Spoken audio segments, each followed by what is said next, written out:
Impulsa Empresa, la plataforma digital del Santander con contenidos exclusivos para autónomos y pymes, te presenta este podcast.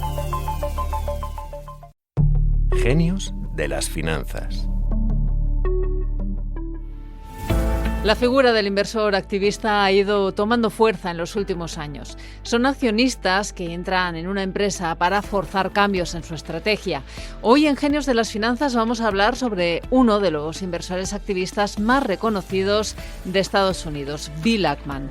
Soy Amaia Ormaechea, redactora de Expansión, y me acompaña Antonio Santamaría, redactor de finanzas especializado en mercados. Bienvenido, compañero. ¿Qué tal, Amaia? Un placer, como siempre, acompañarte.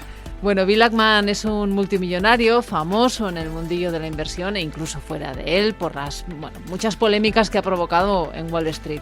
Gestiona un hedge fund propio, se llama Pershing Square, y quiere convertirlo en un gigante financiero diversificado que siga los pasos de su admiradísimo Warren Buffett. Sí, bueno, de hecho en la prensa americana le llegaron a bautizar como Baby Buffett.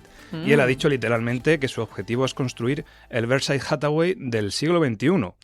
Pero no quiere solo seguir los pasos de Buffett, sino que aspira a superarlos. Sueña con arrebatar el título de mejor inversor del siglo XXI al conocido como Oráculo de Omaha. Bueno, y eso es un reto realmente complicadísimo, porque hay que decir en todo caso que Ackman juega con una ligera ventaja, porque es bastante más joven que Buffett. Tiene 58 años y no sé si alcanzará la longevidad de su maestro, que tiene 94 años ya. Pero bueno, lo que está claro es que tiene aún mucho recorrido profesional por delante. En todo caso, hay consenso en que Buffett sigue siendo a día de hoy el mejor gurú de la bolsa del siglo XX y de lo que llevamos del siglo XXI. Ahí Ackman todavía, le queda partido. No lo va a tener fácil para superar a Buffett, pero lo intenta con muchas ganas. Si te parece, vamos a repasar un poquito su trayectoria. Él nació en 1966 en Chappaqua, que es un acomodado suburbio de Nueva York. Su padre, Lawrence Ackman, era propietario de Ackman Thief Real Estate, una firma de consultoría inmobiliaria. Por lo tanto, la vocación empresarial le viene de familia. Aunque hay que decir que estudió historia, no ADE o estas cosas que suelen estudiar. Curioso, ¿verdad? En Harvard, y se licenció con matrícula cum laude. Esto hay que remarcarlo. Curiosamente, en esta universidad también ha ejercido ese perfil activista que tanto le caracteriza en la bolsa, porque forzó el año pasado la dimisión de la entonces presidenta Claudine Gay. Esto fue... ¿Qué pasó, pues? Un tanto polémico. Acusó a esta de racismo inverso por fomentar la diversidad entre... Ya. No te lo puedes imaginar. Es un concepto que no había escuchado hasta ahora. Sí, el racismo inverso, pero bueno. Ya sabemos cómo están las cosas en Estados Unidos. Sí. También la acusó de plagio de su tesis y otras publicaciones y de haber permitido casos de antisemitismo en el campus. Fue un tanto polémico todo el asunto. Sí, desde luego. Comentabas su brillante trayectoria como estudiante de historia, su licenciatura, pero Ackman sí que estudió después un MBA para gestionar los negocios. También lo hizo en Harvard y bueno, su intención era seguir los pasos de su padre en el mundo de los negocios, aunque él pues aspiraba a bastante más porque quería triunfar en Wall Street. Y su primer paso en esa dirección fue la puesta en marcha de Gotham Partners, que fue su primer fondo de inversión. Los comienzos fueron prometedores, pero la aventura terminó con varios litigios. Entre otras cosas, por el tipo de gestor que era y que todavía es Ackman, ¿no? Pues tiene una fuerte predisposición al riesgo y al activismo corporativo, que son pues dos características que ha seguido cultivando. Sí. Una apunta a lo que decías antes de Gotham, y es que se dio a conocer en el mundillo tras fracasar en su intento por comprar Rockefeller Center, este sitio donde va la gente a patinar sobre hielo. En muchas películas. En Navidad. Un poco el viaje soñado, ¿no? Te vas a Nueva York en Navidad a patinar allí.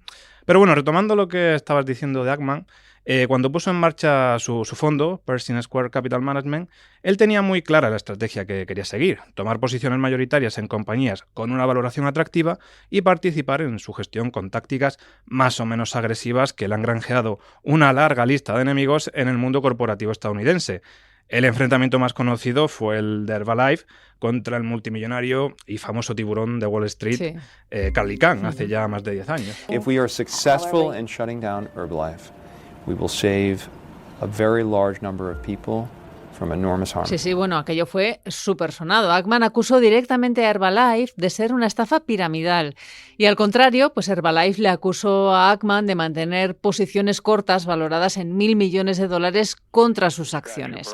I think Herbalife is a great company, it makes great product.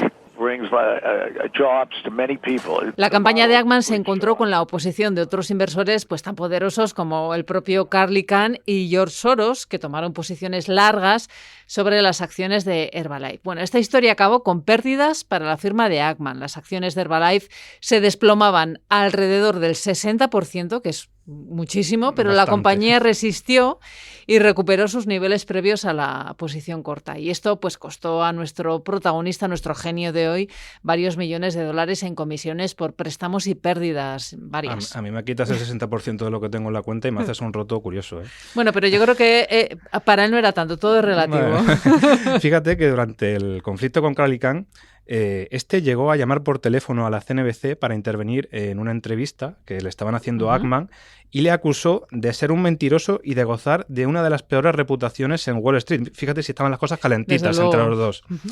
Pero bueno, así haciendo un repaso de los varapalos que ha sufrido Ackman, en 2022 sufrió otro, en este caso con Netflix, porque compró $1.000 millones en acciones de la compañía a principios de año, pero la fuga de usuarios pues hizo que él decidiera deshacer esa posición y vender los títulos, pero a pérdidas. Pues igual no fue la estrategia adecuada, ¿no? ¿Tú qué sabes de esto, Antonio? Yo creo que no. Y viendo que Netflix últimamente ha ido muy bien... Sí, por eso lo digo. Seguro que se acuerda alguna noche. Bueno, hemos hablado de los fracasos. Yo también quiero repasar un poco los éxitos de Bill Ackman. Y yo creo que bueno, el principal fue el pelotazo que dio al inicio de la pandemia en 2020, cuando logró convertir $27 millones en 2.600 millones en un solo movimiento, apostando a la baja de manera generalizada en el mercado, pues anticipándose a los efectos de la pandemia que todos vimos. Tú lo has dicho, fue un pelotazo tal cual. Y remontándonos más en el tiempo, pues encontramos otros éxitos también curiosos, como cuando presionó a Wendy's, que es una cadena de comida rápida. Aquí no la tenemos. En Estados Unidos pero me suena. Hay a patadas, como se dice, pero bueno, presionó a esta compañía para que saliera del accionariado de la cadena de cafeterías Tim Hortons, colocándola en bolsa. Una operación que salió bien. Yo en Tim Hortons he de decir que sí que está, no está mal. Es un Starbucks más popular. Sí. Y luego, así que estamos hablando de comida rápida, en 2005 entró en McDonald's para reclamar el cierre de restaurantes y una recompra de acciones, y también salió bien la cosa, porque cuando se hizo su posición, las acciones de la hamburguesería habían casi duplicado su precio. No está nada mal, desde luego. Antonio, bueno, ya vemos que a Ackman no le falta ni audacia ni dinero para correr aventuras. Cuéntanos en qué negocios está inmerso en estos momentos. Bueno, ya lo hemos comentado antes. Ahora su objetivo es batir a Warren Buffett en su propio juego, crear un gigante financiero con un modelo híbrido que gestione tanto una cartera de participadas en bolsa como compañías no cotizadas bajo el paraguas de un holding.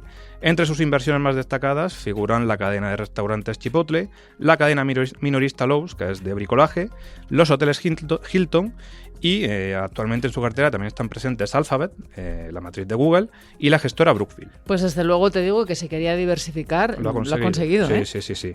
Desde luego, porque además sigue explorando el desembarco en nuevas industrias y sectores. Actualmente se encuentra inmerso en una batalla contra el Consejo de Universal Music, que es la discográfica de Taylor Swift, en la que adquirió una participación del 10% hace casi 4 años y que está controlada por la familia francesa Bolloré, la que también es dueña de Vivendi. Sí. Ackman quiere que la compañía debute en la bolsa estadounidense, ya que el grupo solo cotiza en la bolsa de Ámsterdam y, bajo su punto de vista, pues conseguiría más liquidez y una valoración más elevada en el parque estadounidense. Sí. Veremos en qué queda eso. Fíjate, Amaya, después de todo lo que hemos dicho ya, que Ackman sigue siendo uno de los inversores activistas más populares de Wall Street, a pesar de que en su carta a los inversores de 2022 dijo que había decidido desarrollar su labor de inversor activista evitando ser el foco de la atención mediática. Eso sí que no lo ha conseguido. Pues sí. Es decir, quería, pues en lugar de entrar en un grupo y destacar públicamente sus virtudes o defectos, pues centrarse en interacciones con las empresas más cordiales, constructivas y productivas. Esto lo dijo él, literal. Sí. Pero bueno, su nombre sigue apareciendo en muchos titulares. Hay gente que no puede despegarse de la prensa, la verdad. Bueno, una cosa es decir y otra hacer, ¿no? Correcto.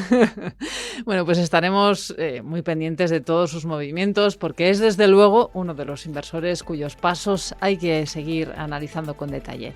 Y hasta aquí nuestro Genios de las Finanzas de hoy, dedicado a Bill Ackman. Muchísimas gracias por escuchar este podcast que realiza Tamara Vázquez y dirige Amparo Polo.